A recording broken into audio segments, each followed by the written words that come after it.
সে কথায় আমার সে যে বললো গানের খেলার সাথী সে কথায় আমার রয়েছে গানের খেলার সাথী সে কথায় আমার রয়েছে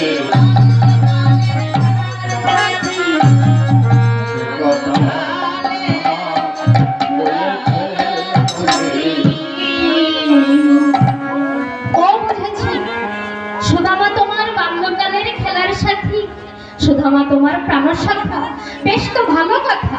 তা তোমার সুদামা এত গরিব, এত কষ্ট পাচ্ছে, তুমি কেন তাকে কিছু ধনরত্ন দাও? গোবিন্দ বলেছে, রুক্মিণী আমি দিতে চাই, কিন্তু সুদামা কিছু দিতে চাই, সেটা কৃষ্ণ ধন ছাড়া আর কিছু চাই না। রুক্মিণী বলেছে, তুমি তো একবার দিয়ে তো দেখো। তাই রুক্মিণীকে দর্শন করাবার জন্য আমার কৃষ্ণ কি করেছে, সুদামা যে পথে চলেছে ওই পথের মাঝে বাবা কিছু স্বর্ণ মুদ্রা একটা থলিতে করে কিছু স্বর্ণ মুদ্রা ছড়িয়ে রেখেছে। কিছু স্বর্ণ মুদ্রা মাটিতে পড়ে ওই সূর্যের কিরণ লেগে ঝকমক ঝকমক করছে, আর কিছু ওই ঝুলির মধ্যে পড়ে আছে। সুদামা যখন চলতে চলতে ওই স্বর্ণ মুদ্রার ওই ঝুলিতে পা লেগে হুচট খেয়ে পড়ে গেছে। উঠে দেখতে পেল বেশ কিছু স্বর্ণ। সুদামা বলছে, ও তুমি আমার এই স্বর্ণ মুদ্রা দিয়ে ভোলাতে চাইছো? আমি তো যাই না প্রভু তোমার এই স্বর্ণ থলি, ওরে দিয়ে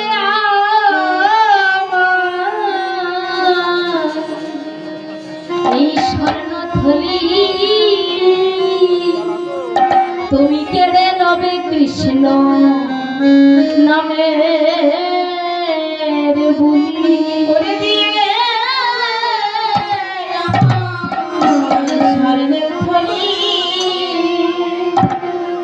তুমি কেড়ে নেবে আমার কৃষ্ণর বুলি, ওরে দিয়ে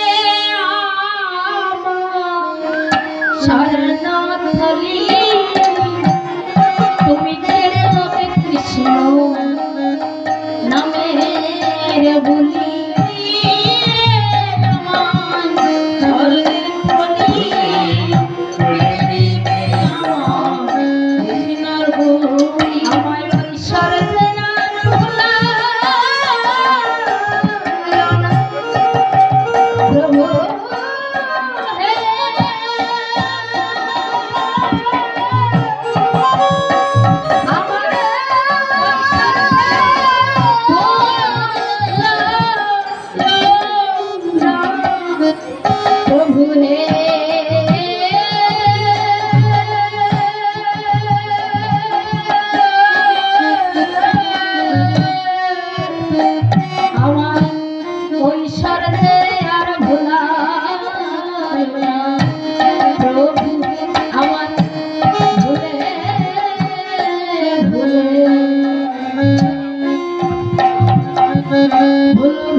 আমায় ভুলে ভুলে ভুল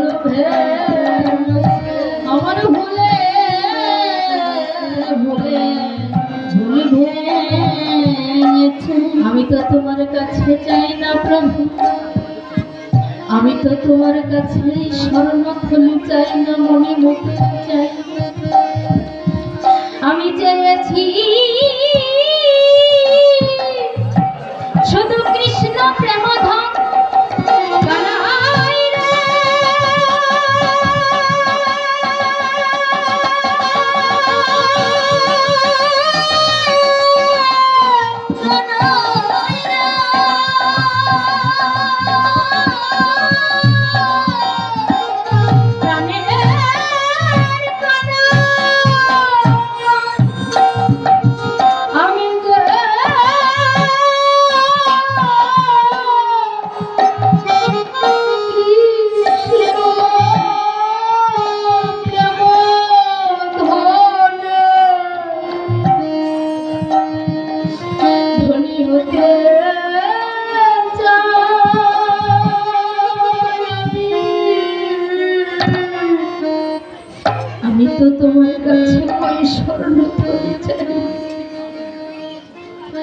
দেখলে রুক্মিণী,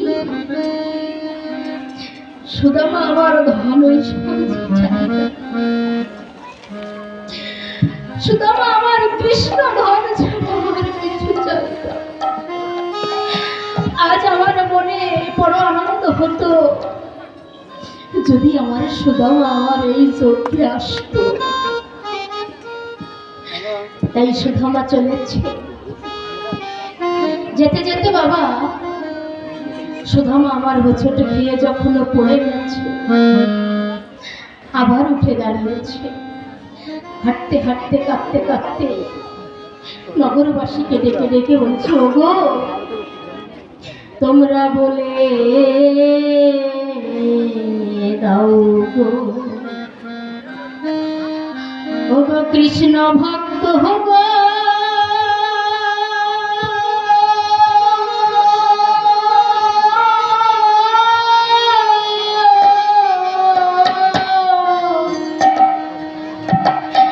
কবে আমার এই তাপিত পড়া জুড়াবে রমনা বলে ভগ কৃষ্ণ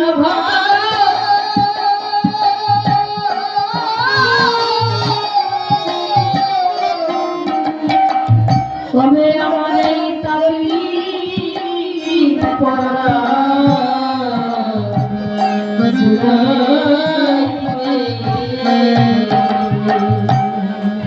তোমরা বলে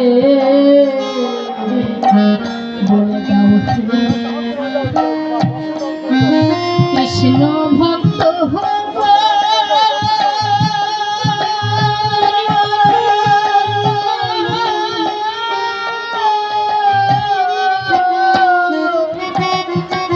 কবে আমার এই তাপি জড়াবে। ওরে আমি যে কথা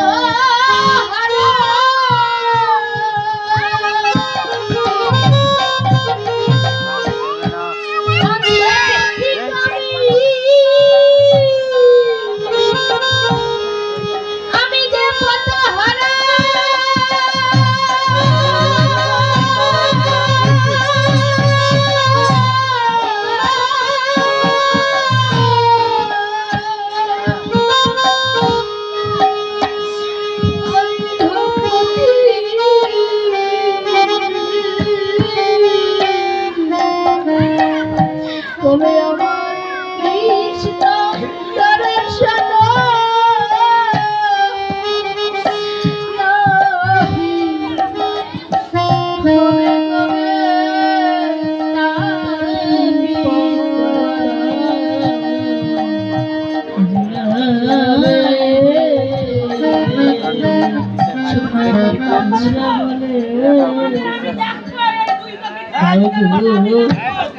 কৃষ্ণ ভক্ত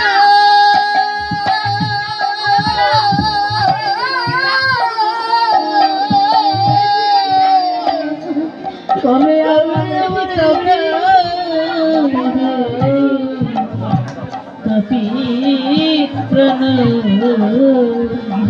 পথহারা অন্ধ পথিতা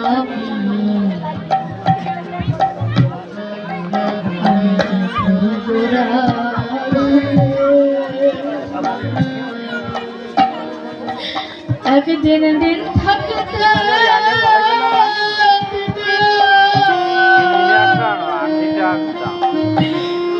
বান্ধব তুমি লাও না পারে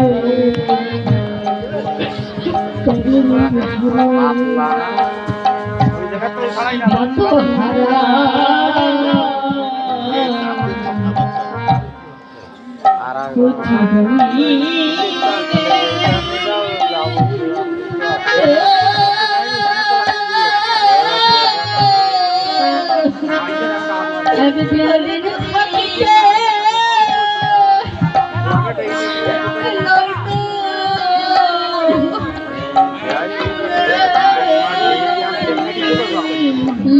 না পারে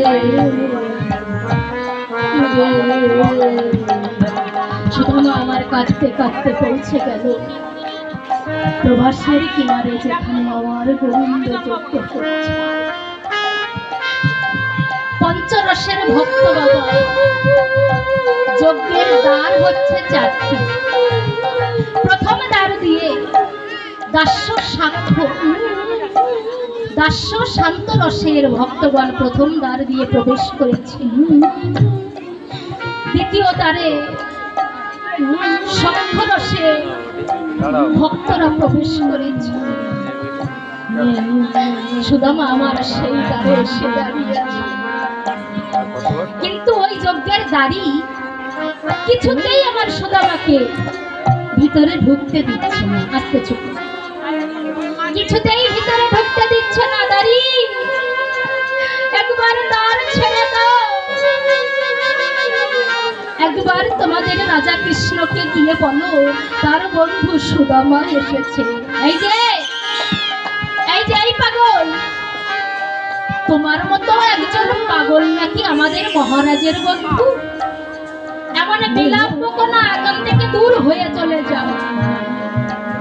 কি দান চাও তুমি বলো, তোমাকে যথার্থ পরিমাণে দান দিয়ে দিচ্ছি, তুমি দান নিয়ে চলে যাও। ওদারি, তুই আমায় ভিখারি বলবি, তুই আমায় পাগল বলবি? আমি তো আজও পাগল হতে পারি নাই রে দাঁড়ি। বলি পাগল হলে আমার গোল ঘুচিত, পাগল হলে আমার গোল ঘুচিত, বলি পাগল হলে আমার গোল ঘুচিত,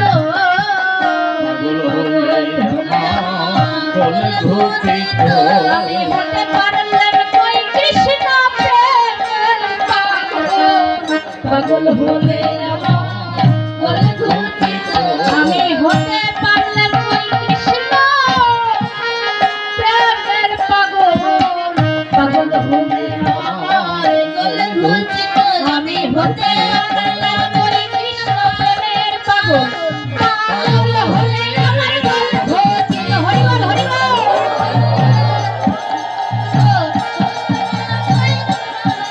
আমি হতে পারলাম কই কৃষ্ণ প্রেমের পাগল, পাগল হলে আমার গোল ঘুচিত। বলি পাগল হলে আমার গোল ঘুচিত। এই পাগল, এমন পাগলামি তুমি কতক্ষণ করবে? বলছি না তোমার মতো পাগলের যজ্ঞে প্রবেশের কোনো অধিকার নেই। তুমি যদি কোনো দান চাও বলো, আমি যথার্থ দান দিয়ে তোমায় বিদায় করে দিচ্ছি।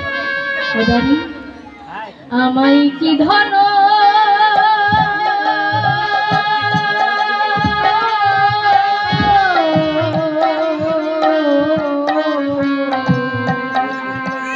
দিবি রে,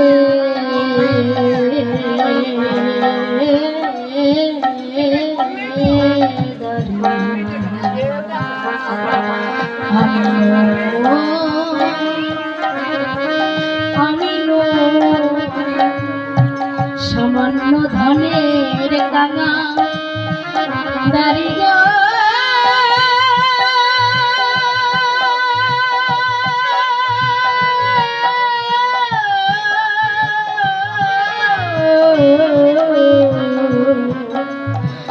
আমায় কি ধন দিবি রে,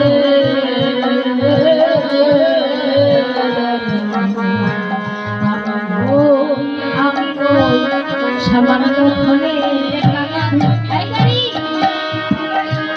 আমায় তুই কি ধন দিয়ে বিদায় দিবি না? আমি তো সামান্য ধনের পাগল। এই পাগল, আমাদের রাজা শ্রীকৃষ্ণ তোমার মতো পাগলের বন্ধু কোনোদিন হতে পারে না। তোমার মতো ভিখারির বন্ধু আমাদের কৃষ্ণ হতে প্রবেশের কোনো অনুমতি না। ওদারি, তোমাদের রাজা শ্রীকৃষ্ণ তবে ভিখারির বন্ধু না। তোমাদের রাজা শ্রীকৃষ্ণ তবে শুধু কি ধনীর বন্ধু? তবে বিচার করে বল, আস্তে ছোট, তারে দীনবন্ধু কেন বলে? দীনবন্ধু কেন বলে? তারে দীনবন্ধু কেন বলে? দীনবন্ধু কেন বলে? ও সেদিনের বন্ধু না হইলে তারে দীনবন্ধু কেন বলে? সেদিনের বন্ধু না হইলে তারে দীনবন্ধু কেন বলে? তোমাদের রাজা কৃষ্ণ কারো কিছু ভাবতে তো তাকে কৃপা করি। জগতের সকল কিছুকে যদি ত্যাগ না করতে পারো, সকল কিছুকে আমি তো অহংকার যদি না ভুলতে পারো, ততক্ষণে তোমার কৃষ্ণ তো কাউকে কৃপা করি না। পাগলামি থামছে না দেখে দাঁড়ি উত্তেজিত কি করেছে বাবা, একখানা বেত্রাঘাত নিয়ে সপাং সপাং করে আমার সুদামার পৃষ্ঠে আঘাত করেছে। সুদামার পৃষ্ঠে যখন বেত্রাঘাত করেছে, তখনই আমার শ্রীকৃষ্ণের ওই সিংহাসনখানা টলে উঠেছে। প্রভু শ্রীকৃষ্ণ আমার চিৎকার করতে করতে ছুটে এসেছে দ্বারের কাছে। ও দাঁড়ি, বলি ও দাঁড়ি তুই কি করলি? ও দাঁড়ি তুই কি করলি? বলি ও দাঁড়ি তুই কি করলি? বলি ও দাঁড়ি তুই কি করলি? আমার ভক্তকে আঘাত দিলি, ও দাঁড়ি তুই কি করলি? আঘাত দিলি, ও দাঁড়ি তুই কি করলি? দাঁড়ি, তুই আমার ভক্ত সুদামার অঙ্গে আঘাত করেছিস, আজ আমি তোকে অভিশাপ দেব। সুদামা আমার ছুটে গিয়ে কৃষ্ণের বদনখানা চেপে ধরেছে। কৃষ্ণ, তুমি আজ ওই দাড়িকে অভিশাপ দেবে কেন? তুমি কি জানো ওই দাড়ির মতো বান্ধব নাই, ওই দাড়ি মতো বান্ধব নাই, ওই দাড়ির মতো বান্ধব নাই, দাড়ির মতো বান্ধব নাই রে। আজ যারা ঘাটে আমি তোমায় পাইলে, ওই দাড়ির মতো কোনো বান্ধব নাই। তুমি তো বসেছিলে তোমার সিংহাসনে, ওই দাড়ি যদি আমায় আঘাত না করে তো তুমি তো ছুটে আসতে না তোমার সিংহাসনে। ওই দাড়িকে কেন তুমি অভিশাপ দেবে? ওই দাড়ি হচ্ছে এই জগৎ সংসারে আমার একমাত্র বন্ধু, যার কৃপায় আজ আমি তোমায় পেয়েছি। আমার ভগবান শ্রীকৃষ্ণ সুদামাকে কোলে তুলে নিয়েছে। সুদামাকে কোলে তুলে নিয়ে যেখানে আমার গোবিন্দের শয়ন কক্ষ, সেখানে নিয়ে গিয়ে ওই সিংহাসনের উপরে সুদামাকে বসিয়েছে। সুদামাকে বসিয়ে রুক্মিণী সত্যভামাকে আদেশ করছে, রুক্মিণী সুবাসিত বাড়ি নিয়ে এসো, সুন্দর পরিষ্কার বসন নিয়ে এসো। আজ নিজের কোলের উপর গোবিন্দ সুদামার চরণ দুখানা রেখেছে, দর্শন করছে। সুদামা, এতটা পথ খালি পায়ে হেঁটে এসেছিস ভাই, তোর চরণ দুখানা যে ব্যথায় রক্ত ফুটে উঠেছে। সুবাসিত জল দিয়ে সত্যভামা রুক্মিণী সম্মুখে দাঁড়িয়ে আছে। গোবিন্দ আমার নয়ন জল পরিশোধ করে সুদামার চরণ দুখানা ধৌত করে দিচ্ছে। চরণ দুখানা ধৌত করে দিয়ে সুদামাকে ডেকে ডেকে বলছে, সুদামা অনেক দূর পর তুই এলি ভাই, শুনেছি তুই নাকি বিবাহ করেছিস। আচ্ছা, তা তোর অর্ধাঙ্গিনী আসবার সময় আমার জন্য কিছু পাঠায়নি? সুদামা লজ্জাই বাবা পুটলিখানা পাশে ছিল, পিছনে নিয়েছে। এই সুদামা লোকাচ্ছিস কেন রে? দে না, কি এনেছিস আমায় দে না, আমার বড্ড ক্ষুধা পেয়েছে, আমায় দে না। সুদামা কিছুতে দেবে না, গোবিন্দ জোর করে পুটলিখানা ধরেছে। পুটলিখানা খুলে দেখতে পেল কিছু শুকনো চিড়ে, হাত দিয়ে দেখতে পেল শুকনো তো নয়, এ তো ভিজিয়ে এনেছে আমার সুদামা। ওই ভেজা চিড়াগুলো বদলে তুলে দিয়ে দেখলো আবার খুব সুন্দর স্বাদ হয়েছে, একটু নোনতা নোনতা। বলছে, সুদামা শুকনো চিড়ে খেতে আমার কষ্ট হবে ভেবে তুই লবণ জল দিয়ে ভিজিয়ে এনেছিস। সুদামা কেঁদে কেঁদে বলে, ওরে কানাই রে, আমি তো লবণ জল দিয়ে চিড়ে ভিজায়ে আনিনি রে ভাই। সারা পথ ভাবতে ভাবতে এসেছি কেমন করে এই শুকনো চিড়ে তোর বদনে তুলে দেব। এই কথা ভাবতে ভাবতে আমার নয় জলে চিড়ে, নয়ন জলে চিড়ে ভিজে গিয়েছে। আমি তাই গৌর হরি হরি রে, আমার নয়ন জলে চিড়ে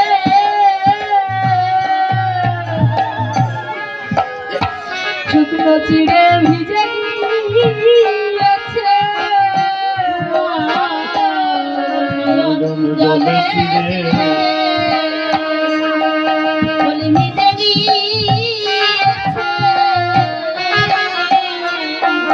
আমি কেমন করে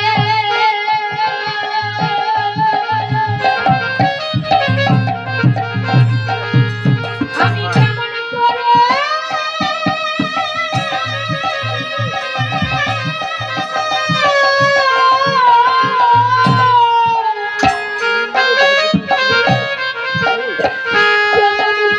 শুকনো চিড়ে তোকে সেবা দেব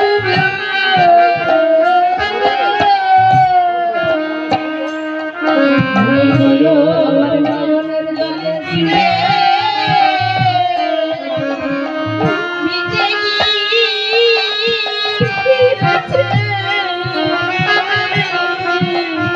সুদামার কথা শ্রবণ করে গোবিন্দ আমার সুদামাকে বলতে জড়িয়ে ধরেছে।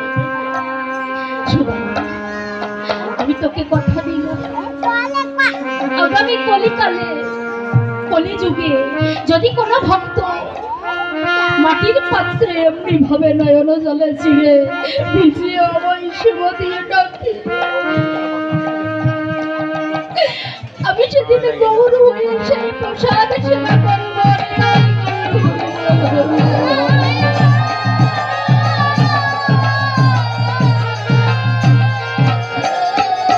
আজ তারকায় প্রবাসী চক্রী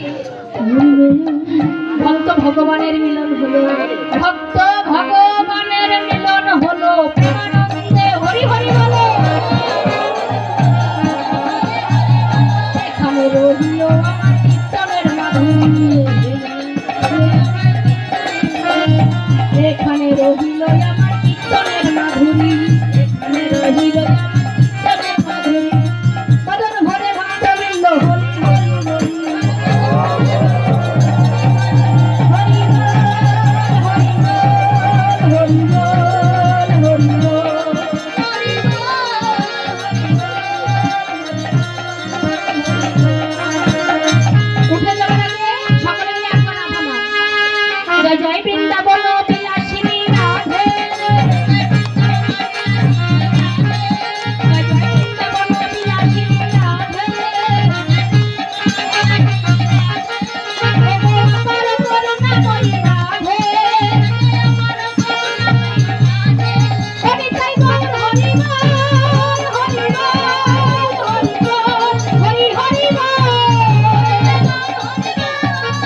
ভক্তবৃন্দ কি, আজকের এই হরিনাম সংকীর্তন কি, মহানাম কি, মহাপ্রসাদ কি,